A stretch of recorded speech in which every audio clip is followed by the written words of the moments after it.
Welcome to the Purple Political Breakdown. There is a difference between what is good and what is bad. And we can know that difference, and we should strive to be good. And so we should strive to vote people in who are not ideologically captured, but are earnestly seeking and desiring to find truth. Once they start establishing a precedent where I want to pick and choose the ideologies that the people of my state can observe and learn, when does it stop? And that's one of the biggest things for me when establishing laws and when establishing certain type of quotas for how people should be, is the precedent it will set potentially moving forward. Do you want a great website like this? This is my podcast website where I direct the audience to come to watch the content, listen to the content, read the blogs, and much, much more. If you want to have your own customizable podcast website, then join my affiliate link in my description to sign up for something called Podpage, and they can help you customize an easy podcast website for your personal podcast. Sign up to get a discount now. Again, use the link in my description to join Podpage now. Are you enjoying today's podcast episode? I really hope you do. And I really hope you enjoy the fact that I have an amazing guest talking with me and having this great discussion. If you, as an individual, personally have your own podcast and maybe you want to have great guests on your podcast as well, I got a deal for you. In my description, there is a link to something called Podmatch. Make sure to join that link through my affiliate link so you can sign up to get matched up with other podcast hosts and podcast guests, so you make sure you are never missing an episode without a productive guest to have an amazing conversation with. Podmatch is similar to any other kind of matching site for the most part, and it's super easy to use. Just $6 a month, and you can have a guest for each and every podcast episode that is tailored to your specific topic. So again, join the link in my description and join Podmatch now. Ladies and gentlemen, how's it going? We are back. As you can see that I have rebranded, retooled, upgraded a lot of the things that I'm doing on the podcast, and that includes with, the new cover art and a kind of other new stuff that is going on. In addition to that, I'm also planning to change the upload schedule. Relatively soon, I'll start uploading twice a week in terms of podcast episodes, every Monday and ideally every Thursday. Episodes will drop coming soon, and just more content for the people, of course. And also coming, as you guys can tell, I have a person here with me.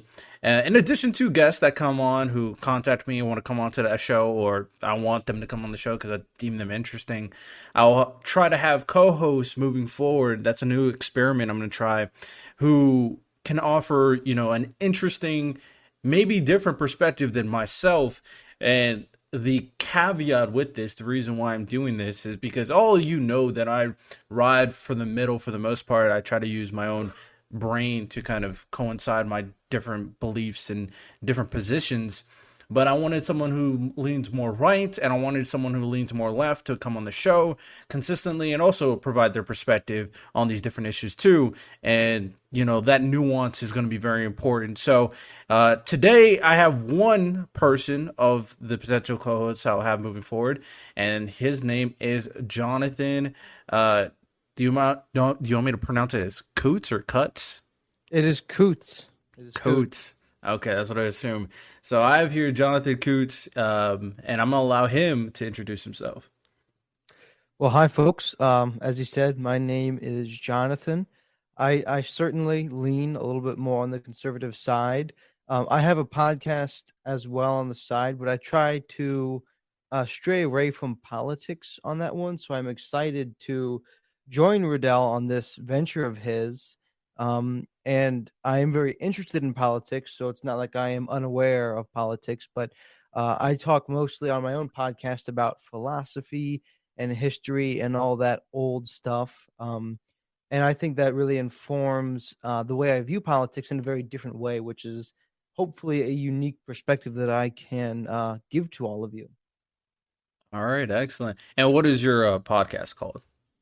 So my podcast is called The Classic Life, and it is all about how one can lead and revive that classic life. All right, excellent. So, if you are interested in those topics that stray away from politics to an extent, make sure to go check out his content, obviously. So, with that said, we're going to start diving in today's episode of discussion. And before we do that, per usual, I'm going to drop a review. You drop a review on Apple Podcast or any other different platform. You drop a comment that you want to be read on my podcast, and I'll read it out. Rate it 5 stars, obviously. 4 stars is okay, but preferably 5 stars. And this is from Jenny of Lovely. They said, interesting perspective on divisive issues, good explanations for big topics. Radell is a great host and explainer. Appreciate it. That is what I try to do. And each and every one of the discussions that I have, of course. So appreciate you, of course. Again, drop a review and you can get shouted out to a future episode. So what you need to know, kind of a current event that people should be up to speed about, is I'm not going to go in too depth because I don't want to, because I don't care that much about him as a person. But Donald Trump, Mr. Trump, is facing potential criminal charges because of, we all know about, what he did with the porn star, obviously. But this is not that. This is more so involving classified documents at his home and, the potential legitimacy of having them there. And there's a whole lot going into it. So this could either kind of all be thrown away, because I've heard different arguments on, oh, it's not a big deal. Look at, I see people say, okay, compare this to Hillary Clinton, blah, blah, blah, blah, blah. Regardless, he had classified documents. He had no interest in giving them up. So that doesn't bode well as of right now. And I think they released some type of manuscript of his conversation with someone. I forget which person this conversation was with. And it was pretty damning. So, we're going to see what happens to Trump. Will he actually run for presidency with this looming over his head? I don't know. Maybe this makes it easier for DeSantis. Who knows? We'll see. I Of don't think it course. does. We don't. Why? I don't. Because it seems I recall from I think his campaign during 2020 where he remarked that I could shoot someone in the center of Fifth Avenue and I wouldn't lose a voter. For some reason, in this escalated climate of partisanship that we have, every time the left intends to or attempts to indict or cause problems with Trump, these far right radicals and just people on the right in general, I wouldn't even call them radicals, just conservatives in general tend to like that more because they feel as if, well, if the left doesn't like this person, then we automatically should like them, which obviously is not rational nor reasonable. But I think it is a fact. So I think the more they attack him, the more he actually looks good to the people who are going to vote for Trump. Because the people who are going to vote for Trump are going to vote for Trump. The people who are going to vote for DeSantis will vote for DeSantis. And at this point, I think with this hyper partisanship that we have, the more people attack Trump, the more certain people will like him. Yeah, I mean, you do have a point there. I've seen it all the time that these Trumpers absolutely love the guy, regardless, at this point, regardless of what he does. It's, Mm-hmm. they kind of stem it up, even if the evidence is in front of you. They kind of stem it up for the left trying to frame him in a bad light, and they have done that to an Mm-hmm. extent. But they think it's a big old conspiracy against Trump at the end of the day. So, like you said, it's Yeah. relatively irrational. I'm very curious to see how this presidential election is going to go. I mean, the I, Republican Party is, I mean, it's down to two people, it seems. It's DeSantis or Trump.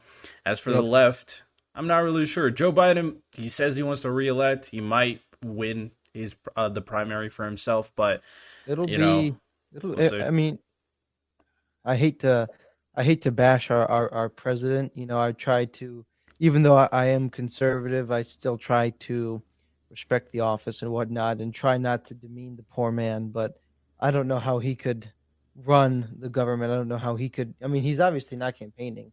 he's announced his campaign, but he's not campaigning. Um, it's just I actually feel bad for him at this point because he has no idea what's going on. Yeah, I mean, I will say that in terms of what how he performed, I think there's an argument to be made that he actually didn't do a terrible job by any means. But I mean, at the end of the day, the man is old. Like he's extremely old. Yeah, To think that he'll be able to run 4 more years at a you know sane, consistent basis, yeah, it is pushing it. I don't think we should have a leader that is like knocking on, sorry to death's say, door. death's door. Yeah, so it's Yeah, like probably should get someone younger, but as of right now on the left, I don't even know who that person is. I don't I see any decent candidates on the left right now. yeah, I the only one that I think is a very potentially good candidate is Robert Kennedy Jr. But I don't think the far wings of the left will go for him because he's too in the middle. Anti-vaccine. Yeah, very anti-vaccine. Yeah, I don't know about that either. I initially thought because of how anti-vaccine he is and all the conspiracy theories I hear from him, I initially thought he was on the right, but he wanted to run for the Democratic nominee. I'm like, interesting. I don't know how that's gonna go, but we'll see. Yeah. We'll see. Um, but obviously he has the lineage being a Kennedy, so we'll see how that kind of Yep. works out. But all right, so let's dive into the topic at hand. Today we're going to be talking about the legitimacy of content moderation, and what I mean by this is when it comes to certain things, and we're going to make a delineation between like objectively like morally bad content that shouldn't be aired out for public use versus politically ideological content that is potentially banned or moderated due to more political and ideological purposes. So that would include like a book ban, and as of right now, that would also include social media content ban. And this is stuff that needs to be brought up for good reason because it is something that a lot of states are actually thinking about. As of recently, Illinois decided to ban book bans, so they're going in the opposite direction. By that, they banned the idea of they banned any kind of library trying to ban books, and the way they do this is if the libraries do not put a policy in their constitution indicating that they can't ban books for their public library, then if they don't do that, then they won't be getting a certain status and all the benefits of the government. I forgot the exact verbatim, but obviously that's important stuff you would need to have in terms of your legitimacy as a public library. So they did this mostly it seems for like LGBTQ books, and we could talk about that, of course, but um, regardless, they want to make sure that no books should be able to be banned. And then we have places like Texas who want to potentially ban specific social media content that is more ideologically driven. And this also tends to being around LGBTQ content, but again, this is more of an ideological situation. So this is something that is definitely happening, and we're trying to figure out should they even have the right to do this in the first place. So, what do you think about the banning or the content moderation from these state governments? You know, I kind of lean more towards the concept that you can ban things because certain things, like you pointed out, certain things certainly deserve to be banned. When you're trying to put essentially child porn in libraries, in books, or in bookstores and things like that, designed for kids, I don't think that's a good thing, and I think they have every right to ban those. Um, the problem is, and well, I should preface it with this: the reason it's okay to do that is because inherently, I do believe that we can and are capable of discerning right from wrong. Um, and when we can figure out what is actually right to do, then we can figure out what is wrong to do more precisely. One of the things that we have in our nation, one of the things we are good at, is finding things that are wrong to do. It is wrong to do this, it is wrong to do that. but we don't start first with what is right to do. This is what I believe. And because we don't know what is right to do inherently, we've kind of lost that in the postmodern world that we live in. People are now unable to actually face the what is correct to do with what is wrong to do, and vice versa. So we're looking at things that are wrong to do, but we haven't lined it up with what's right to do. So what is wrong to do can be anything. That's a much lesser level of discernment than knowing what is right to do. And so I believe that we can't inherently, there is an objectionable or an objective good. And when we can find out what that is, it is appropriate to ban certain things based on that higher model. And so that's a little bit of a tirade, but I do think banning certain things is certainly good. And politics, as a whole, as like a category, is meant to be something that is wielded by the public. I mean, obviously, we are a self-governing a republic. That's kind of what the founders set for us. Um, but the state, quote unquote, I think can be based in good things. And when it is based in good things, we can know what the bad things are. And so when we see something like child porn put in school libraries, we should certainly ban those. When we find, I think very debauched books, like there's lots of books out there that, not even like pornography, but just books that probably shouldn't be around because they're scandalizing. I think we should get rid of those too. And I don't think that anything should go. Certainly not. I don't think so. I think to a certain extent, yeah, I think books can be banned. I think books should be banned if they're scandalizing. And we have a lot of scandalizing books out there. So you brought up a lot of interesting things, and I want to preface this by saying that I also agree that we shouldn't have a system where it allows everything to go, right? I've said this before, probably in my last episode, which actually was about like social media laws and their legitimacy, especially from the right. And the idea that you can have a free space to say and do whatever you want, it is not, it doesn't create any type of order. Matter of fact, it just creates like anarchy and nastiness. We see that Right. in like the initial, well, the implementation of something like Kick, for example, and we just have a bunch of people screaming racial slurs, pretending to be Nazis. Like So it's can I like you're give not. an interesting? Can I give something interesting on Kick? Go for it. So, I worked for about a year and a half at a research lab on my college campus, and we studied police officers that commit crimes. It's the only national level police crime database. It is called the Henry A. Wallace Police Crime Database. If you want to look it up, so you know I'm not lying to you.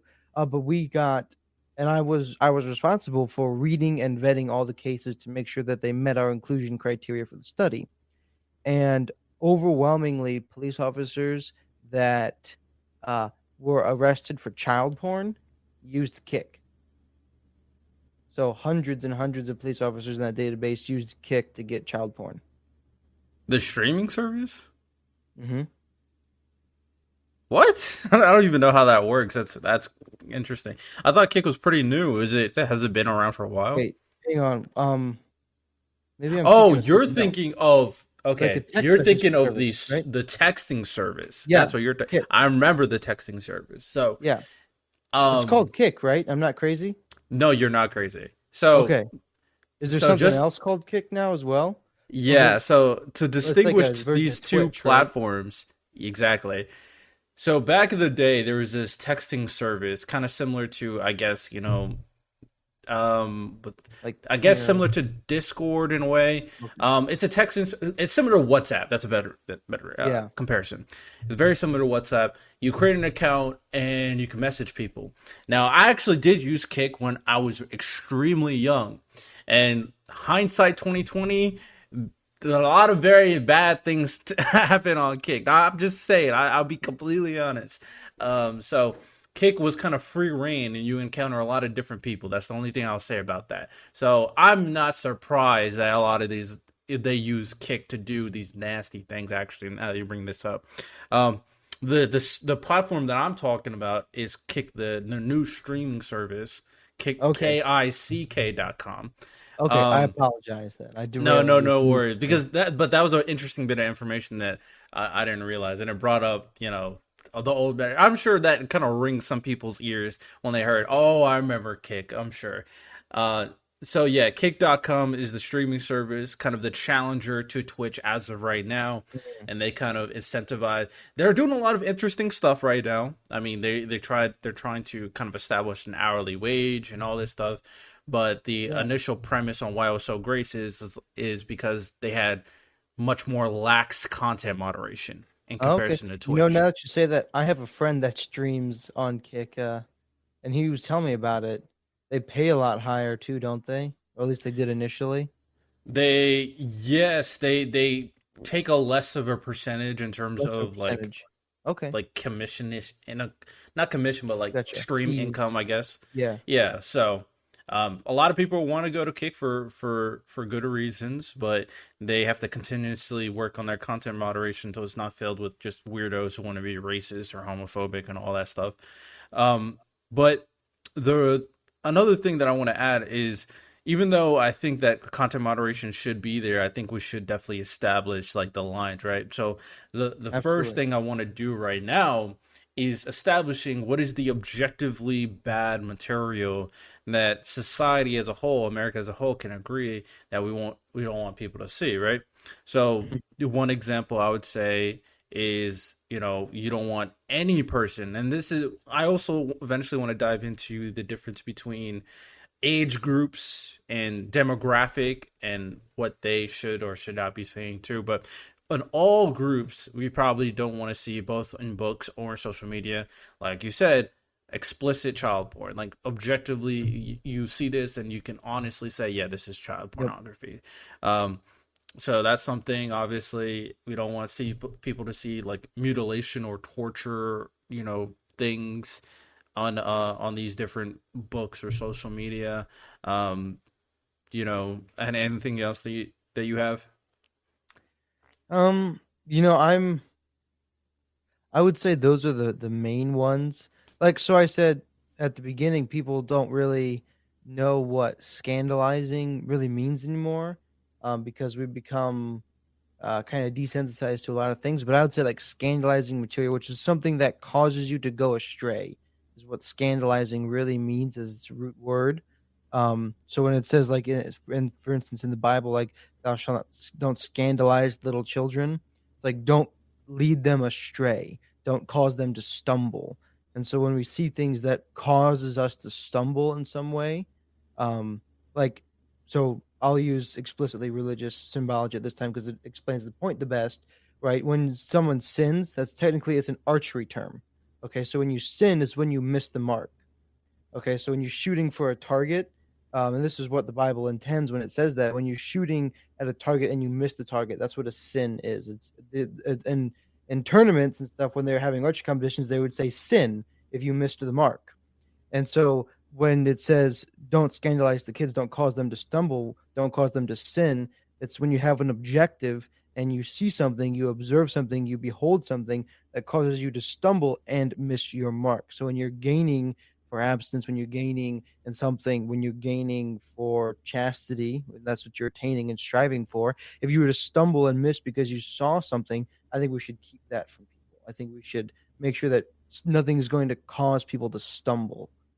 And so I think one of the most obvious examples of that would be pornography in general, but specifically child pornography is where I think we should start, especially keeping that away from the hands of kids.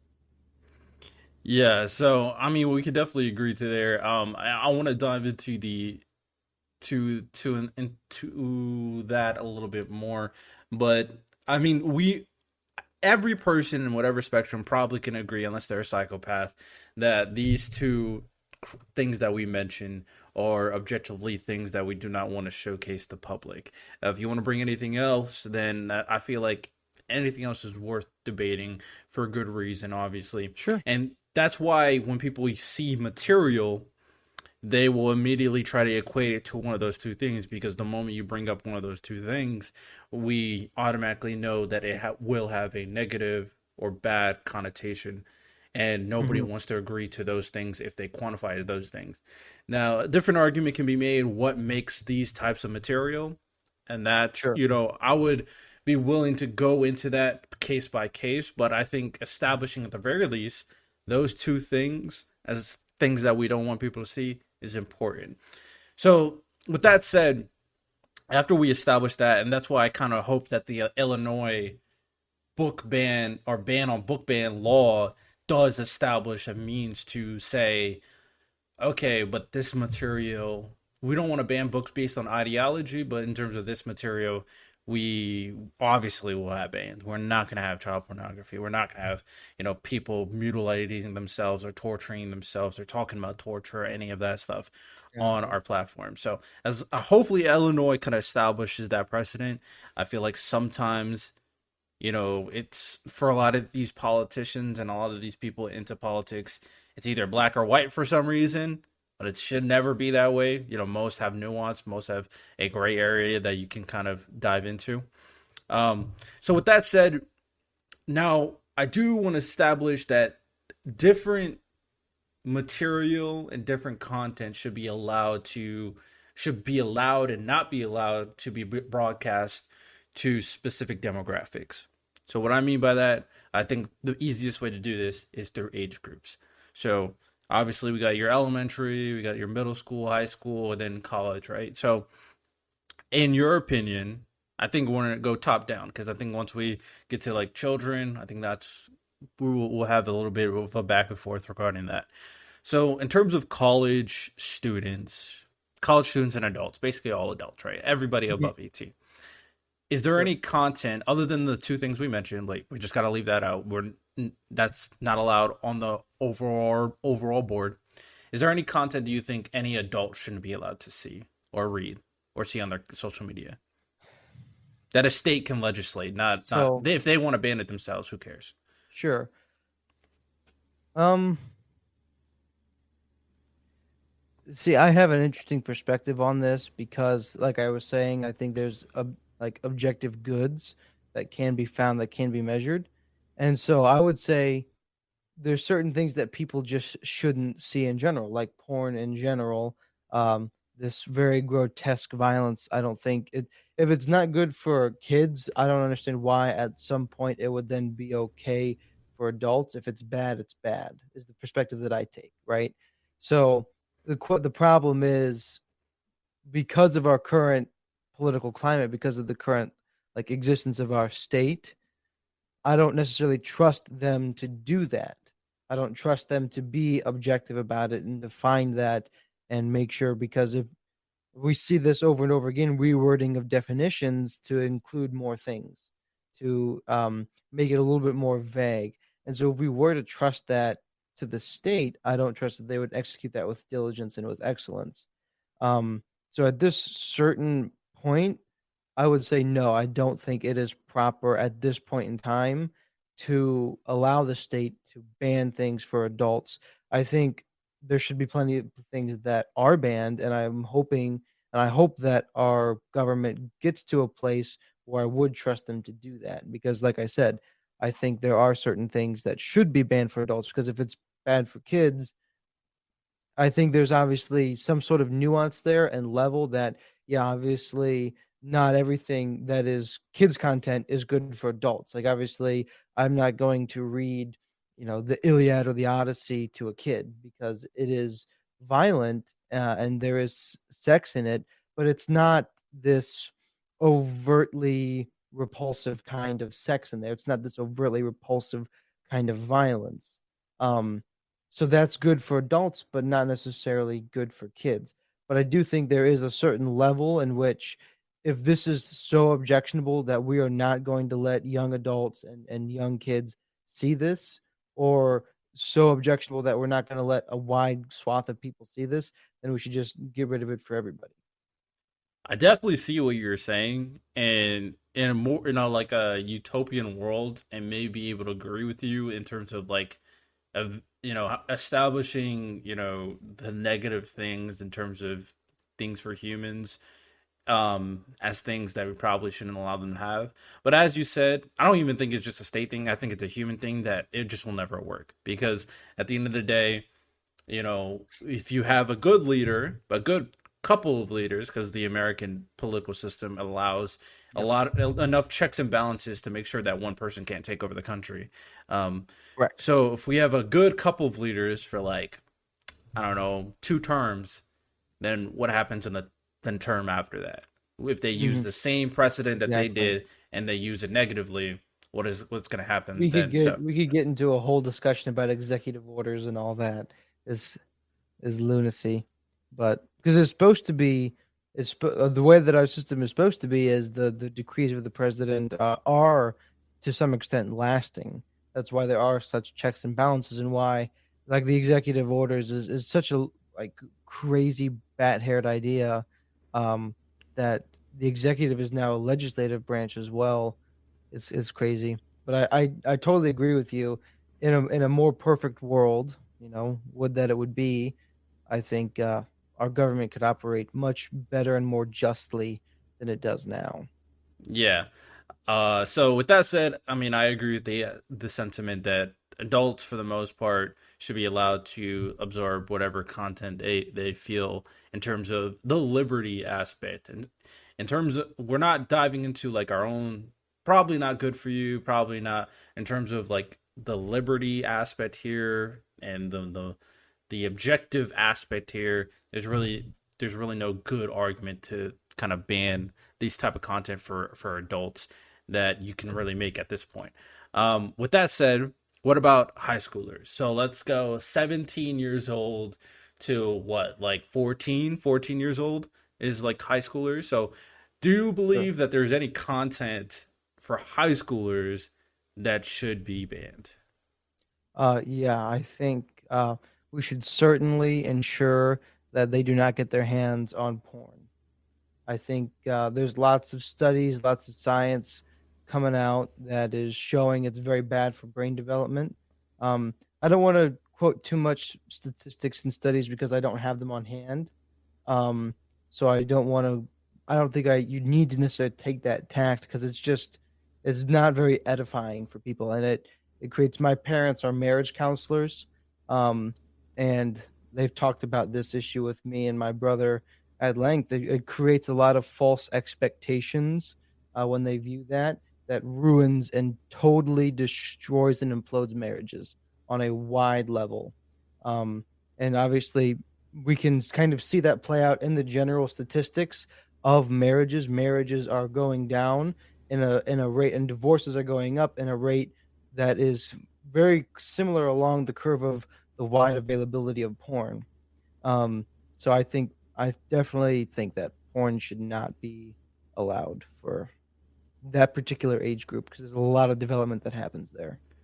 That is very interesting. So when it comes to high schoolers, it's really I definitely see what you're saying in terms of overall. I don't think there's a legit argument where anybody. I don't think any rational person would say, yeah, porn is probably good for kids. They probably would say, I mean, inherently, right?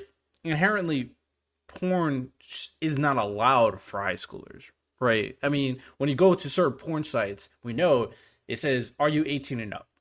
So we know that inherently you're not, these teenagers in high I school believe are there's not allowed codified to. law for that, right? Say that again. I'm pretty sure there's codified law, which is why they have to give that disclosure, I guess. And I wouldn't be surprised. I mean, you want to make sure you're trying to. They don't do a good job to stop them, but they don't want to be held liable for any Sure, potential situation. So sure. with that said, if you want to make the argument that high schoolers, in terms of social media, when they establish a social media account or go on the internet, I think Utah is actually trying to do a porn ban as of right now, and That would and check out with Utah. yeah, Utah's doing a lot of interesting things. And then in terms of books, you want to like, all right, you're a high schooler, you want to get some books, but you won't be able to get like porno magazines, right? Obviously. So with that said, how do you enforce it really, and what punishment can you give this high schooler? I think a lot of the responsibility obviously would be put on the parents in terms of, Yes, something that's much more ground individualistic. The parents will probably establish a certain type of quota or rule that, yeah, I don't want you, watching porn. I do think to a certain extent, once they start going through puberty and everything and start experiencing sex, there's going to be a lot of parents, and I won't know until I'm a parent myself. If I have a 16-year-old who starts learning about their body and all that, and they start masturbating, I don't know if it's smart to just say, oh yeah, stop that, you're that's bad. I think, you would have to have the birds and the bees talk. You would have to kind of help them of course. understand. So in that situation, how do you enforce it to the point where these teens can't do it? And in the situation, once they learn about sex and learn about all that stuff, should we be educating them in these spaces if porn is banned? Should we go into details about sex and stuff if we're trying to ban So porn? I think there's already some precedent for, especially when you're talking about like the birds and the bees talk. Um, when classes, there's many schools that have the policy when the birds and the bees talk is being done in schools, they parents can request their kids be taken out, and the school has to obey that and remove their kids from that class at that time.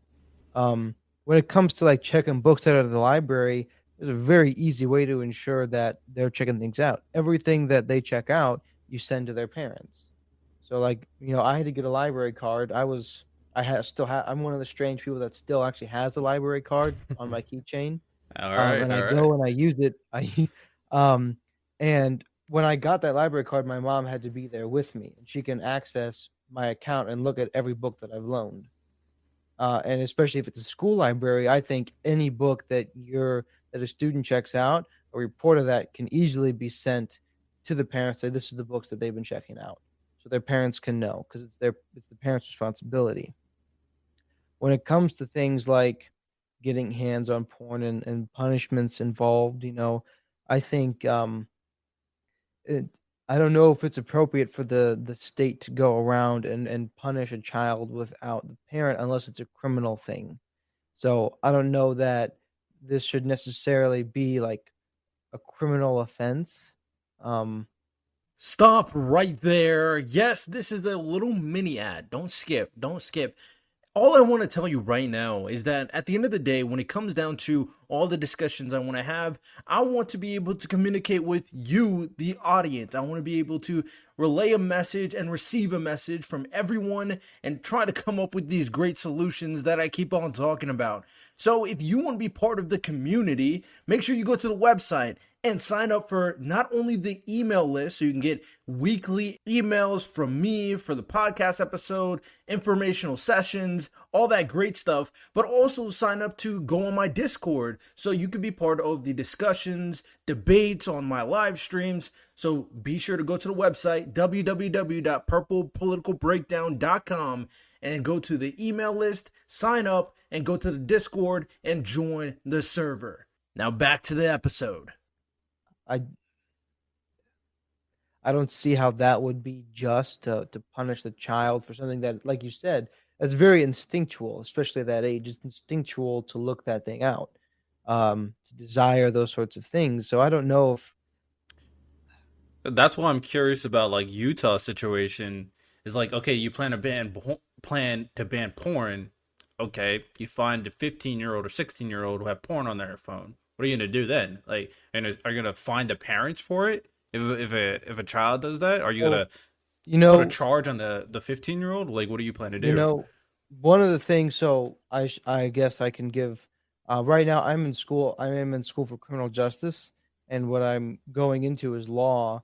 Um, we talk at length about laws and how law works and the social contract. And in my policing classes, of which I've taken numerous, we talk at length about like the ethics of law, right?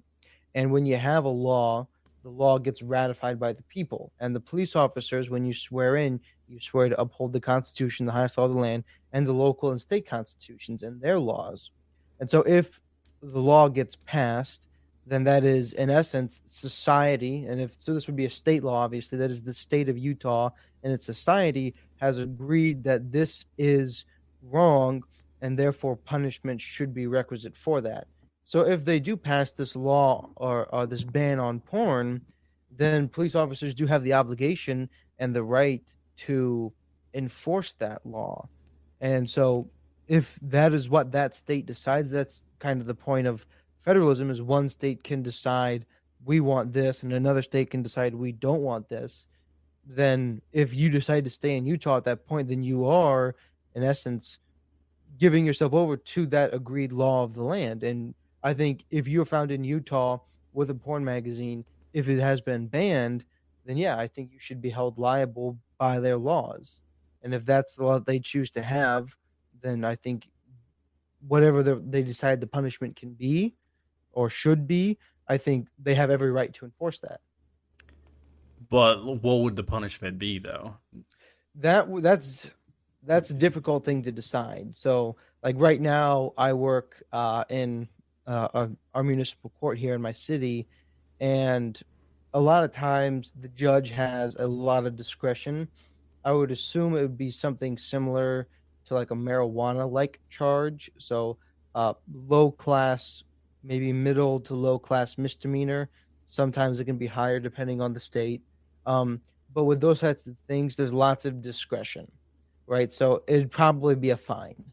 So, like with in my state, low class misdemeanors, or I think the highest misdemeanor charge is 1,000 to like $2,000 is like the maximum that somebody can get for a misdemeanor of the first degree, which is the highest level misdemeanor. Um, so it'd probably be a fine of some kind. And juvenile justice is a whole different thing, though. Um, Yeah, I that's a whole agree. nother beast that we can untangle that if you want to. But I'd assume, if it is a younger person, then their parents will bear a lot of that responsibility. I would assume, especially in a state like Utah, that's a pretty Mormon Christian state. I'm assuming the parents would hold a lot of responsibility for that. Yeah, that's what I assumed, right? So, with that said, I do agree that states should have a certain level of autonomy. But in terms of putting my personal ideals in the forefront here, I don't agree with someone being found with a porno mag or someone being found on Pornhub even at the age of 15 or 16 being fined, or their parents being fined. I don't think that's a legitimate way to kind of, uh enforce that situation. Especially like you said, teens start getting very experimental, start learning all about these things. You're not going to be able to keep them unless you're like super religious and, completely navigate their entire life, which I don't agree with. I don't think that's a good way to parent. Um, Unless you do something like that, then more than likely at some place, whether it's school, school is probably the most obvious place they're going to learn about this, or their friends when they go to a friend's house, or after a sports All game, locker like, rooms. or they're going to learn about this stuff. So if porn is banned but 16-year-olds start having sex, what is the difference? What's the difference between a six? Are you going to criminalize a 16-year-old having sex Mm. like you're criminalizing them watching porn? And I want to establish this. I don't think it's necessarily good for like teens to be having a lot of sex or seeing a lot of porn. I don't think it's necessarily good for in terms of generality's sake. My position in terms of how you would kind of navigate this personally is, instead of some type of kind of like, potential misdemeanor charge or the parents getting a fine or anything like that, I think some things that you said could be worth looking into. Like, for example, with, okay, they, and this is, we're specifically focusing on content, and it's the content moderation aspect. Okay, if they want to check out a book at a library until they're adult, the parents at the very least can have the ability to know what books they're checking out, to Mm-hmm. know what is going on in that situation. Yeah. Okay, in terms of social media, I've had discussion with someone on my last episode in terms of, all right, there may be laws where parents will have full access to their child's social media account, and he was making interesting arguments. But one of the things that I told him is like, I don't necessarily know the difference between them having access to their social media account virtually or physically. If they found out they're doing something, they're going to take their phone away. There's really no difference. So might as well, allow them to have this access if they want to create, if a teenager that's in high school wants to create a social media account. So by giving parents access to the content that they're accessing, that will kind of allow them to be more involved once they start learning about something like porn, for example. So I think that's probably the route I would go, because I think anything more gets in territory that is, I think, too much in terms of states' influence. Sure. I can see that as a pretty solid rule of thumb, I guess. I would say it's a good place to start. Obviously, I'm a little bit more on one side of this issue than you are, and that's totally fine. But I would certainly say that that is a reasonable position to take. All Is- right, yeah. So with that said, high schoolers a very interesting person, because that's when they start establishing their own individuality, kind of finding out who they are. Obviously, very important progress in determining like their rest of their life, right? Now, where it gets in interesting territory is when we're talking about middle schoolers and children that's like below. So basically, 13 and younger. I think we'll just put them all in under one umbrella. 13 and younger. How do you see the content moderation in terms of social media, the internet, and books? I think very strict, very, very strict.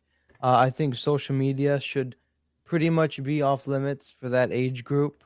There should be a very strong effort to make sure that they don't get social media. Um, we know, and I can pull up studies on this and how damaging. I mean, we know it intuitively that like social media is obviously designed to be addictive, just like a lot of these video games, the color schemes, the noise sounds, the way that it like automatically swipes for you essentially at this point, so it keeps you on those TikTok videos, keeps you on those videos. We know that Instagram and all these things are designed to be highly addictive, and grown men, grown adults find themselves addicted to this. So just imagine the malleable, attention seeking, affirmation seeking brain of middle schoolers. um, I absolutely think it should be off the limits for young people to, especially these 13 and younger, to get social media. All the festoons of debauchery that can be found on there obviously should be out off the table for them. And as far as like porn and stuff, absolutely not, absolutely not. Yeah, I'm kind of in a similar vein, and I think I should have brought this up when we were talking about the high schooler aspect, because I do think there's more than you could probably argue more things in terms of content that they probably could be navigated or be kind of like not controlled, but uh, informed or educated or uh, put in a environment that's a lot more conducive to like understanding what's going on, or potentially taken away altogether. I think I've heard arguments in referencing like, self harm, because so it doesn't really step the territory of like torture or absolute mutilation, but like, learning more, getting access to content that's talking about, suicide, for example, and all these very deep and depressing, overly violent, probably content. Now, finding the line between overly violent, because some people say, and you may have an argument on a Grand Theft Auto or a Call of Duty, but I do think there probably is a line that is interesting to follow. So, at the very least, the standard that I said earlier with having the parents being very much involved into the content that they're absorbing Mhm. kind of applies to a lot of these situations. But back to the kid situation. I think I agree. In terms of social media, I don't think they should have a social media account. There's really no reason for it. I mean, if they need to contact anybody, they can go through their parents. I think I'm sure there's an argument at a certain age you may want to give your kid a phone to contact certain people when they're out because they're going to be Mhm. out and about doing certain things. But you can have certain controls to make sure they're not going into Well, anything terrible.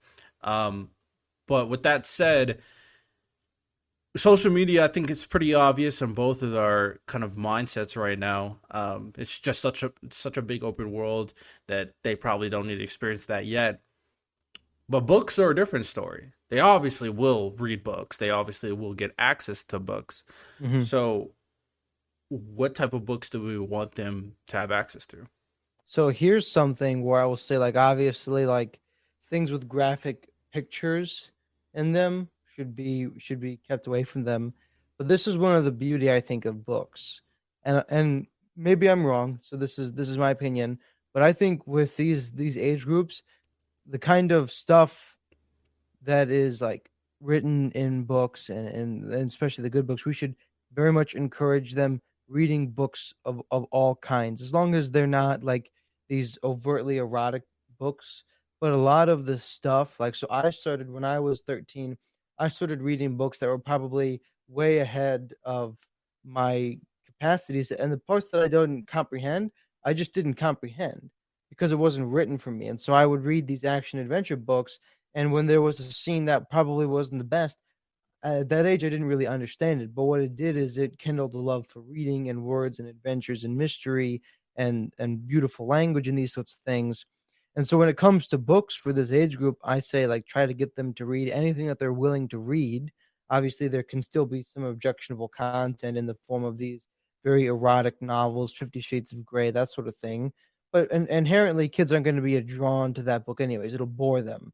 That kind of book will be very uninteresting to them. But when you read these like very classic adventure books, Michael Crichton novels, uh, the Sherlock Holmes books, which is obviously for an older category, but nothing really reprehensible in there. Some things that maybe you could argue they couldn't read, that's all about murder and mystery and stuff. But the sense of like murder and violence, I think, will be very lost on kids of that age, and they'll just see the cool adventure and the cool mystery solving thing. So I think when it comes to books, try to get them to read as much as they can, as much as they're willing to. So, the value of books, I definitely think is um, losing its meaning to a certain extent with this society. And I can't speak on a high pedestal because I didn't really read books back in the day. Um, so with that said, I do think there is a value of reading. I'll probably read things that are interesting to me. So you made a great point Sure. in the fact that you want to show them things that are interesting, and there are things that is inducive to a younger audience probably reading for good reasons because whether or not it has cool action, colors, pictures, it makes it makes it exciting for the younger audience, even older audiences, but we're focusing on younger audience right now. So with that said, what is your opinion about their access to comic books and manga? Because I definitely read manga, and I do think there's sections of manga. It's obvious. Like I don't know if you know what this is, but I don't want a kid reading something that is Berserk, for example, because Berserk is as graphic as it can be, bro. It's not something a kid, Mhm. arguably, it's not something a teenager probably shouldn't read. Um, so there's definitely those lines, but things that are much more uh arguable. For example, like Naruto, which is a popular anime that a lot of kids love back in the day, or Dragon Ball Z. But a lot of those things have lots of violence, and it can be very erotic in terms of the drawings of the characters. Same with comic books, for example. So, what is your opinion about that? So I don't really know. I don't read much manga or comic book. I love Batman. I love DC Comics. But I don't read much comics these days, so I don't know what's in them per se. I've noticed a general thing because I'll go through and flip through the comic book section and flip through the DC Comics, and I've noticed there's certainly a sway if you go back from like the 40s and 50s comics to current ones, much more suggestive and character curvature let's Oh say. yeah, for sure. Um, Yeah. and I don't think that's necessarily appropriate. I think old comic books are great. Um, and so I can totally have my mind changed on this. I don't like anime personally because I don't care for the drawing style. I don't care for that kind of like animation. Um, but I have heard that there are some fantastic stories um, in those animes. I'm not familiar with many of them. I have heard of obviously manga, and I know there's like more risque styles and types of it as you go along. I've not heard of Berserk before, but I can guess on the name that it's probably not good for kids. Um, Oh yeah, it definitely does not hold back on how brutal it is, but mm, it's probably one of the more well written stories you'll see. It's really? really about how bad it can be when it comes to being a human. Um, Mm, but I will say this: there are some anime that's very risque and annoying, and I have called the anime community degenerate because of it. But I do think there are a lot of anime that is focused on storytelling. There's only one anime that I have a manga for, and that's called Attack on Titan for good reason, because I think that tells one of the I've best heard stories. good things about that. Hey man, But this the story, the narrative telling. I'm big into storytelling. I'm a big storyteller guy, so I cool. like writing. And in terms of storytelling, in terms of writing styles and writing a cohesive narrative. So I think certain Do series you can write definitely get yourself? there. I actually do. I actually have been writing a light novel personally, and I don't know if I would say it's not bad, like in terms of like it's not explicit for kids or anything, but I also don't hold back in like Hmm. the material that I'm talking about in terms Sure, of swearing sure. I or am also a gotcha. writer. Yeah. Oh, no, go ahead. Oh, that's Or basically you yeah. weren't done, or were you? No, that's basically it. It's good. Yeah. I'm also a writer. If I could reach it, I have a typed copy of a book that I have coming out soon. It's a collection of short stories. So I usually like introduce myself as a writer because that's what I see. You can't see it, but it's just off camera. But I have a typewriter in front of me that I still Oh, write everything on interesting. because Okay. I'm like a huge old fashioned kind of person. If you couldn't tell. But I love writing. I've written a novel that I also wouldn't classify as a kid's novel because there's nothing sexual in it but there is violence in it that probably is. I think one of my things is I think you can do if you're a good enough writer, you can write these sorts of things in a way that is still readable for kids. If you have a grasp of good language, like there's some pretty overt stuff in like the Iliad and the Odyssey and those classics, but they don't shy away from violence, like in the For Canterbury sure. Tales and Crime and Punishment. I mean, they don't shy away from violence, but like I was saying earlier, if you're a kid, you don't kind of grasp it, like in Hamlet or I have here King Lear. Like, there's no shying away from violence, but if you're a kid, you don't really pick up on that as much. Um, so yeah, yeah, but yeah, Yeah. it's cool to see that you're right. I'm a huge focus on storyline a lot as well. I get kind of bored when it comes to just action and people getting thrown through buildings nonstop. Like, it's fun for a little bit for sure, but I prefer like good narrative story plots. So that's why I've heard good things about anime. I've also heard, like you said, that there can be some degeneracy there as well. 100%. 100%. A lot of degeneracy. All right. So with that said, I think we established a lot of very definitive lines in terms of like the at the very least the different demographic age groups that should and shouldn't have content or should and shouldn't have access to certain content and how we would approach either from both our perspectives on kind of navigating their access to said content.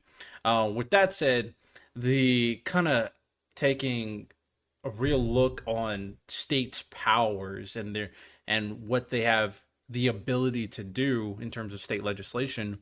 Um, when it comes down to it, to things that are more ideologically driven, when it comes down to talk about both sides, whether it's a state like California, super libby state, who wants to, like, I don't want kids to read this, religious book. Maybe it's the Bible, maybe it's the Quran, it doesn't matter. I don't want them to read these religious texts that kind of say things because they may be kind of anti, LGBTQ, for example. Or it's a state like Texas who goes to their libraries like, oh, I don't want them to read this LGBTQ book. It's not inherently shows anything weird. Like, I know there's some books that show like actual like sex scenes in a children books that doesn't make sense to me. But there are some LGBTQ books that is just telling the narrative, but it also kind of spreading awareness and it's not inherently explicit by any means. So, but because it's spreading that agenda, I don't want that there. So in these two scenarios, these states are choosing which books and which ideologies they want to put in front of people, which content, social media wise, they want to put in front of people. So, what do you think about the legitimacy these states have in doing so? And do also kind of a secondary question, does Hmm. that infringe on the First Amendment rights of the people that is in these states as well? So there's a fine line, I think, between that. But we had so First Amendment rights, gives us, particularly, it's the right to criticize the government, the right of religion, the right of freedom of religion, not necessarily the right to say whatever you want to say. We had very strict speech laws, like obviously George Carlin, right, very famously arrested for doing the 7 words you can't say on TV because there was very strict speech laws, right? So I have interesting statistics here that I found for an article that I wrote. Um, that talks about, since, especially particularly when George Carlin did that, the F word specifically and the mother effer uh, in books in popular culture is 678 times more likely to appear, particularly in novels, and that's in 2010. So from when George Carlin did that to 2010, just imagine 2023 now, 678 times more likely to appear, because after he did that kind of comedy set, and like the speech was kind of slowly, they didn't get off the books, they just kind of stopped being enforced. But we had very strict speech laws for a long time, and so I don't think, like, the right to say mf'er is not enshrined in the Constitution anywhere. So I think if a state decides that they want to ban this, that's why we're a federalist nation. We're, at least we were. Um, they should have the right to do that. So if California wants to ban the Bible, I don't think, or the Quran, or the Book of Mormon, or whatever it is, I don't think that's the most prudent thing in the world to do. But this is America, and they do have that right. I don't necessarily think they should. I think it's better to be based off of this underlying narrative that the Bible offers, or whatever it might be. I think it's better to live that kind of life. But if they want to ban that, certainly their right to do so. Freedom of religion. They might have issues with that when it comes to banning overtly religious books. They might have some issues constitutionally with that. When it comes to banning forms of porn or these sorts of things, certain like speech in certain age books, like the MFR or these other things, I think there's more leniency. I don't think that would enshrine. I don't think that would encroach upon their First Amendment rights. If a state like Texas, if a state like Arizona wanted to ban those sorts of things, I think they should have the right. And if you don't agree with that policy, that's why there's this mobility between states. And still, you're still an American citizen, but certain states want certain rules and regulations, and that's why we're a federalist nation. So you brought up some interesting things, and I wish I had time to kind of dive into the inherent state rights. I've definitely looked into it before, but I should have refreshed myself a little bit more in terms of the inherent states' abilities. They are elicited, especially in the Bill of Rights to an extent, but I do think there's probably more things to kind of go into to really kind of fine tune this exact point. Um, because I'm really not sure if states have the ability, at the very least, I'll come at it from my perspective. What do you think about the aspect of the state government specifically controlling the information that people are seeing? Do you think that is manipulative, or do you think that should have that certain level of kind of autonomy over its people? So are you talking small S state or big S state? State is in federal or state is in State local? governments, local. Okay. So state governments, I think it is manipulative, but like I said, kind of at the beginning, if it's coming from what is objectively good, I think then it is objectively good. And so you can, censor certain information that's simply not edifying for people. Is that manipulative? I guess. Yeah, I would say it can be, but if it's a good thing to do, then it's still a good thing to do, right? And when it comes to state rights, like I believe Pennsylvania had a state religion up until the 1980s. Like there's no ban in the Constitution for individual states that have a state religion. So the Constitution, the First Amendment keeps the federal keeps it from like the United States of America from being a like have a declared religion, but states have actually do have the right to declare a state religion in their prospective states. And so if that state religion, like the Catholics are kind of notorious for banning and censoring certain information, and we can have a discussion about that if that's morally right.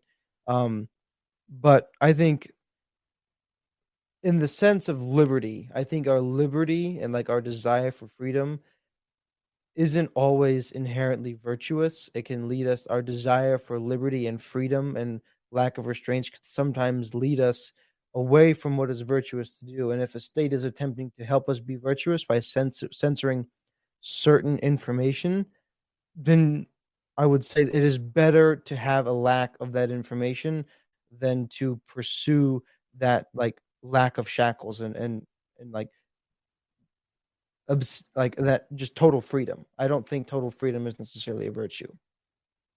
Okay, so I'm gonna ask one more question. I'm gonna kind of pitch in. So, what do you think about the idea that obviously when it comes to the state, there's the two prongs to look at it: the state officials and the Mhm. ideology they're pushing, and the Sure. people and the identity they want to propose on the state that they're living in. Right. So, in terms of that, and the argument in terms of certain influential factors, especially like the internet or social media, what do you say about these the if people of said state choose a specific kind of ideology that they kind of wouldn't admit moving forward and voted Mhm. certain ways to push said ideology and then ban other ideologies, and now we only want to think this way for the state, do you think that is something that should be allowed or good, or what is your opinions on that? I think I think it should be allowed if they want to do that, right? I mean, we kind of see that already in California. Like they pretty much that's pretty much unanimous. Like I would say like it's kind of a religion. Like California has a state religion in a way because they vote in those people. And if they want those people in, who are we as another state, as the federal, to say, no, you are not any longer allowed to be a representative democracy? Like, if they want those representatives, they want those representatives.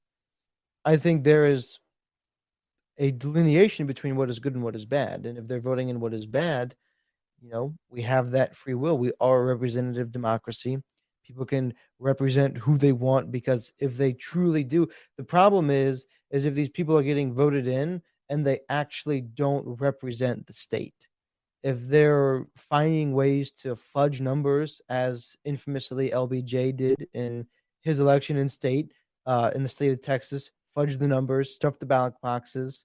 If those sorts of things happen to a wide extent, and people really are not being represented, that's not a good thing, and we should try to prevent that. But if it is honestly, they really want those people voted in, they really do feel represented that way, then they have that right.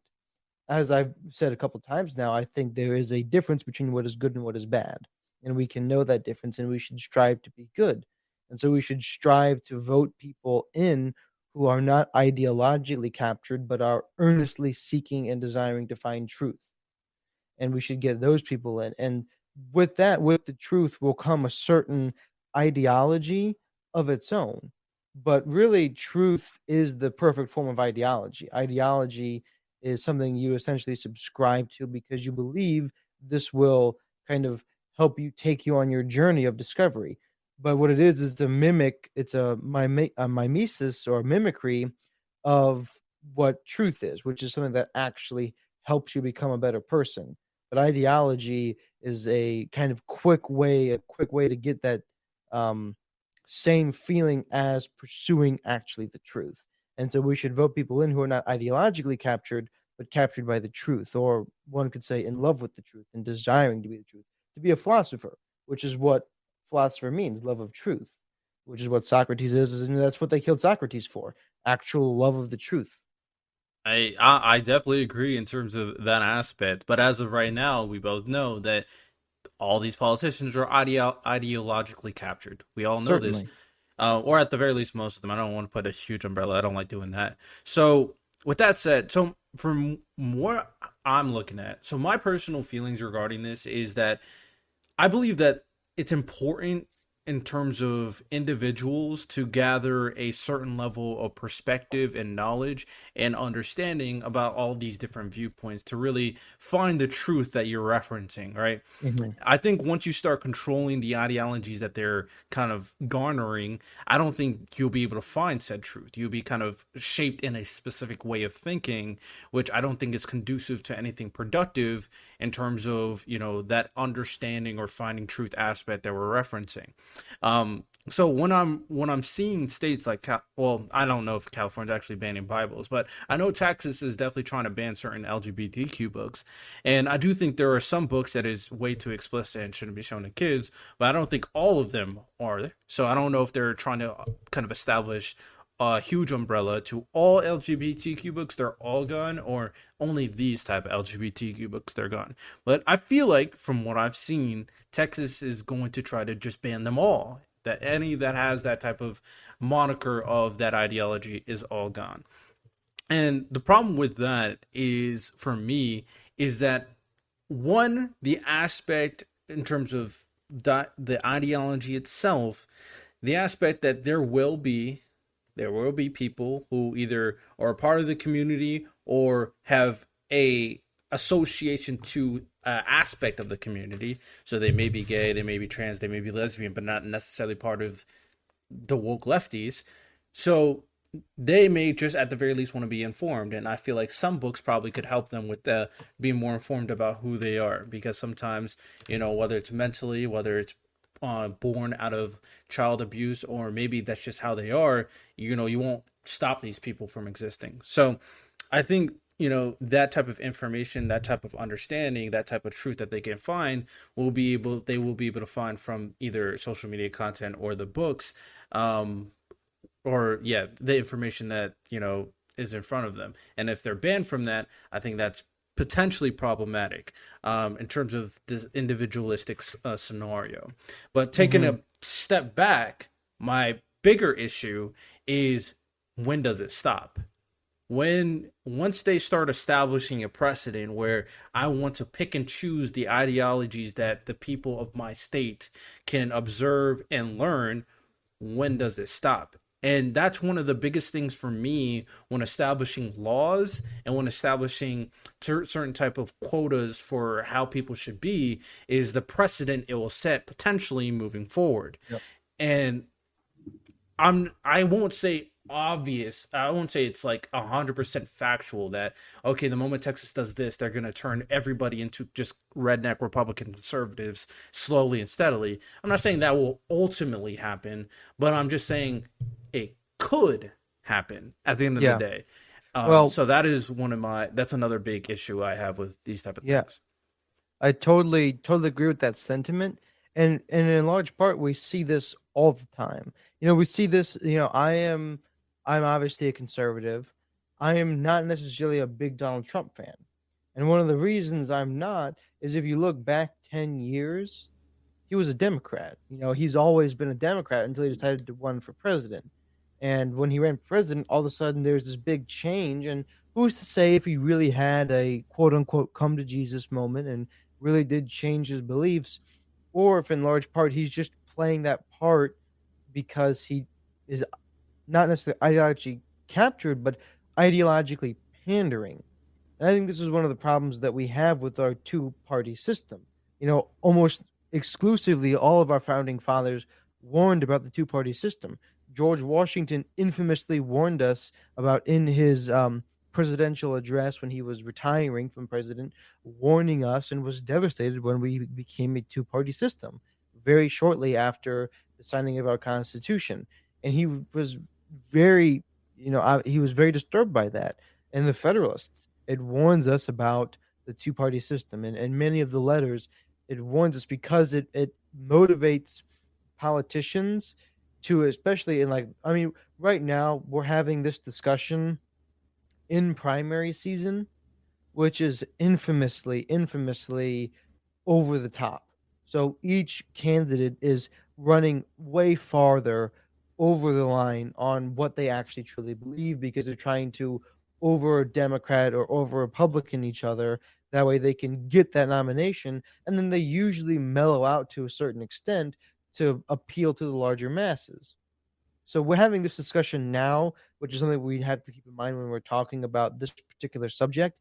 But still, in large part, in general, um, it the two-party system that we have motivates people to be more ideological, and it motivates people who don't necessarily actually believe what they say they believe, but are really just playing the part of it. And they have the motivation to do that, right? If Because they know if once they get elected and they stop behaving that way, they're obviously not going to be reelected because they're no longer representing.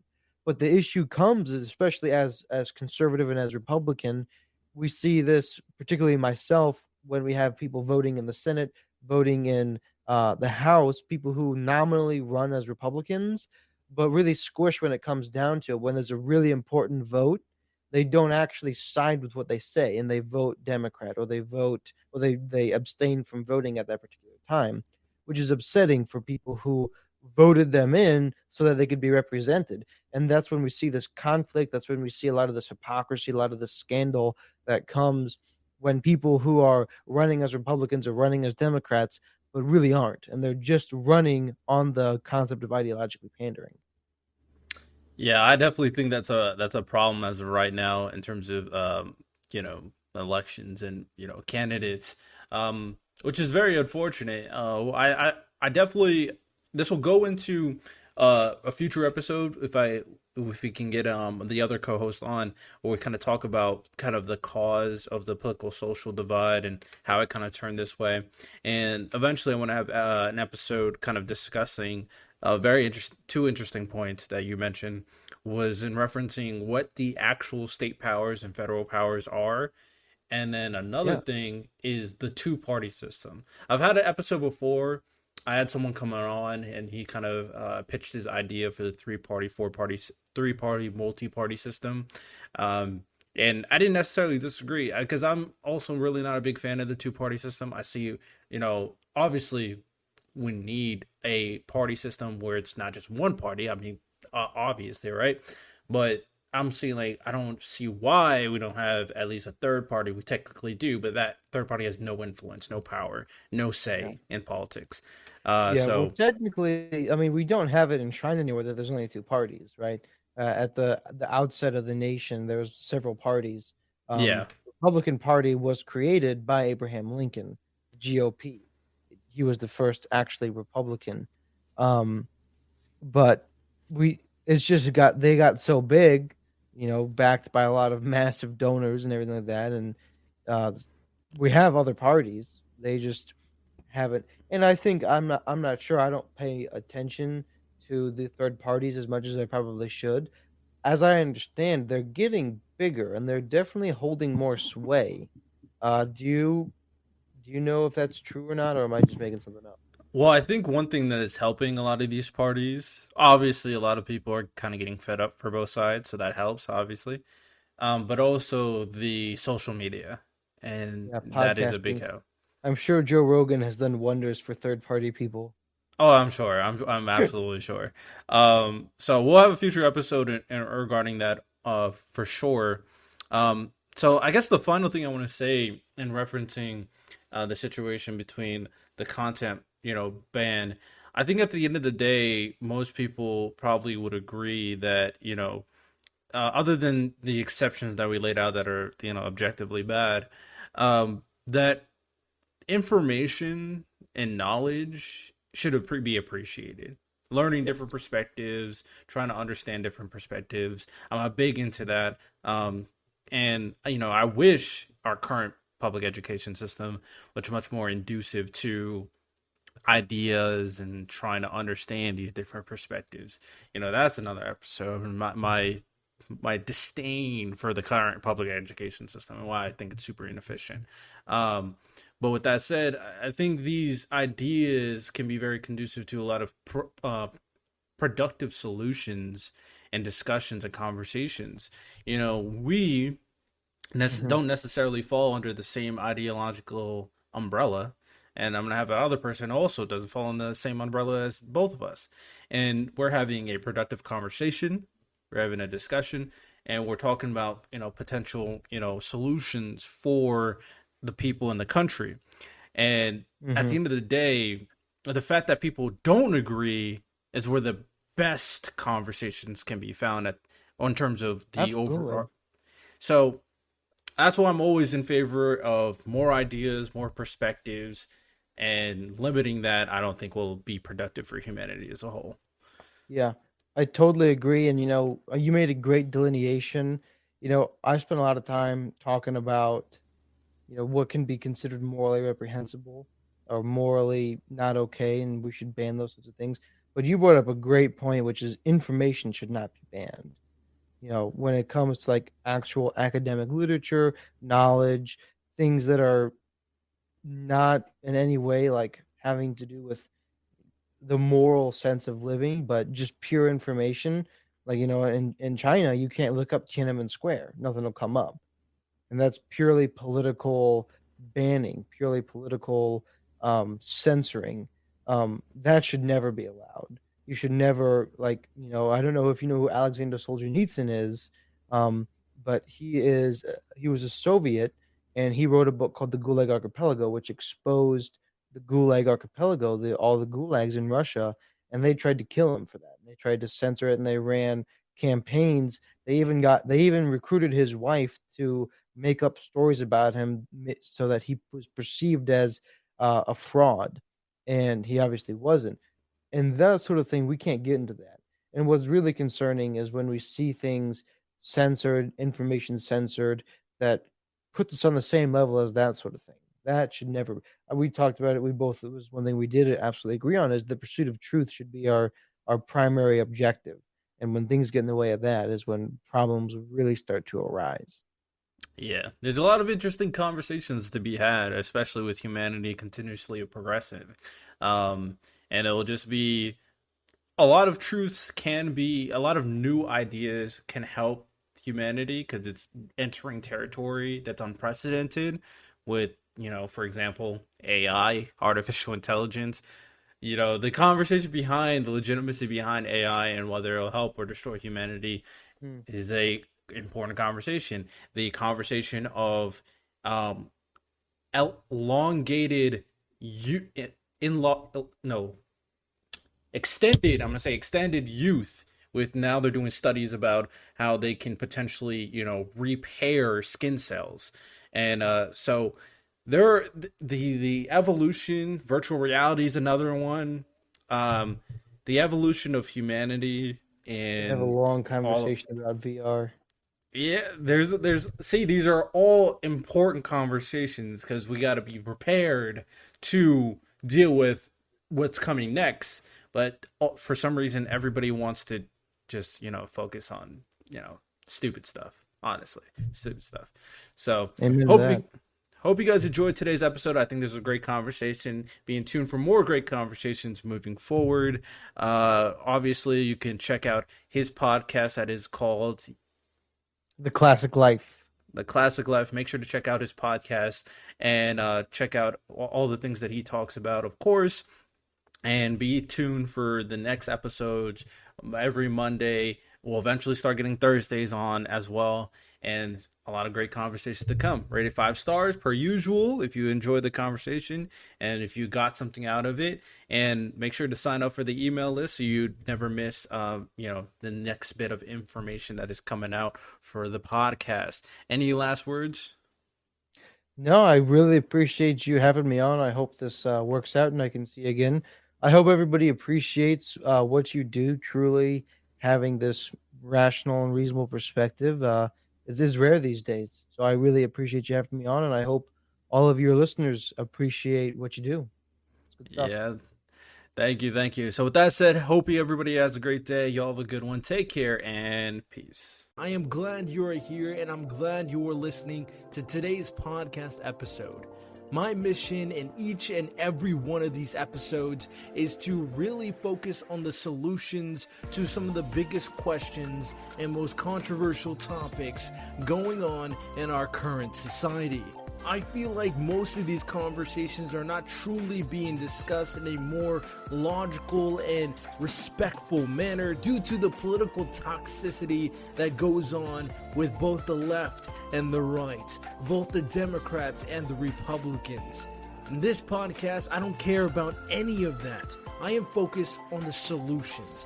I'm focused on bridging gaps. If you want to join me on this journey, if you want to discuss some of the most important topics, if you are tired of the political toxicity and negativity from both sides, please support this channel, share the podcast, and go to my website, www.purplepoliticalbreakdown.com. I appreciate the support. I'll continue to make content, and hopefully we can start bridging these gaps and focusing on real issues going on in our world.